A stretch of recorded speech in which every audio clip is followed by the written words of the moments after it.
Hi friend, welcome back to my channel Rinku blog video. Friend, তোমরা কেমন আছো? আশা করি তোমরা ভালো আছো। তোমাদের আশীর্বাদে আমিও ভালো আছি। ফ্রেন্ড, দেখো, আমার ছেলেকে নিয়ে আমি ড্রয়িং ক্লাসে নিয়ে যাচ্ছি।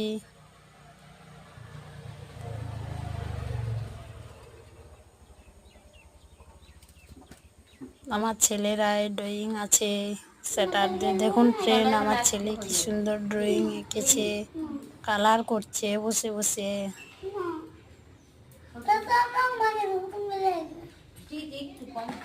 অবশ্যই আপনারা কমেন্ট করে জানাবেন আমার ছেলে কেমন ড্রয়িং এঁকেছে এবং কালার করেছে।